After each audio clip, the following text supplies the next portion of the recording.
တိုင်းရင်ကင်ဆာ uterine cancer endometrial cancer ဟာစောစောစီးစီးသိရှိမယ်ဆိုရင်ထိရောက်စွာကုသလို့ရတဲ့ယောဂတစ်ခုဖြစ်ပါတယ်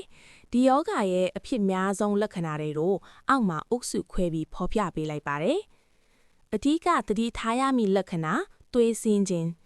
တိုင်းရင်ကင်ဆာဖြစ်နေသူတွေရဲ့90%မှာပုံမှန်မဟုတ်ဘဲသွေးစင်းခြင်းကိုခံစားရလိမ့်ရှိပါတယ်သွေးဆုံးပြီးမှသွေးပြန်စင်းခြင်းဒါဟာအရေးကြီးဆုံးသတိပေးချက်ပါသွေးဆုံးပြီးတစ်စက်ပဲစင်းဆရာဝန်နဲ့ချက်ချင်းပြသတင်ပါတယ်ရာသီသွေးအလွန်အကျွံစင်းခြင်းရာသီလာချိန်မှာပုံမှန်ထက်ပိုများခြင်းသို့မဟုတ်ရက်ရှည်ခြင်းရာသီရက်မဟုတ်ဘဲသွေးစင်းခြင်းရာသီတစ်ခုနဲ့တစ်ခုကြားသွေးစင်းခြင်းသို့မဟုတ်အဖြူစင်းရာမှာသွေးစာပါခြင်း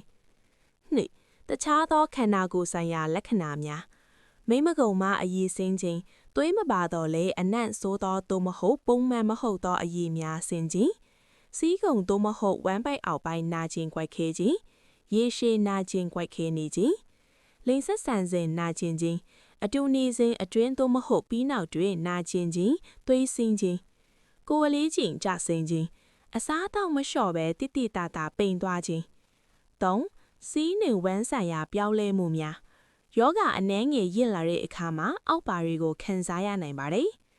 စီးခဏခဏသွားကျင်ခြင်းသို့မဟုတ်စီးသွားရာတွင်နာကျင်ခြင်း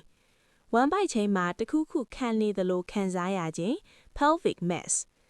ဘယ်အချိန်မှာဆရာဝန်နဲ့ပြတင်တယ်လဲအထက်ပါလက္ခဏာတွေကတစ်ခုခုအထူးသဖြင့်သွေးဆုံးပြီးမှသွေးပြန်ဆင်းခြင်းရှိနေရင်မပေါ့ဆက်ပဲတားဖွားမိရဲ့အထူးကုတုဆရာဝန်နဲ့အမြန်ဆုံးပြသတင်ပါတယ်မှတ်ချက်ဒီလက္ခဏာတွေရှိတိုင်းကင်ဆာဖြစ်တာမဟုတ်ပါဘူး။သားရင်အသားလုံးသို့မဟုတ်တခြားသောမီးရဲ့ယောဂါတွေကြောင့်လည်းဖြစ်နိုင်တာမို့သေချာအောင်စစ်ဆေးဖို့လိုအပ်တာပါ။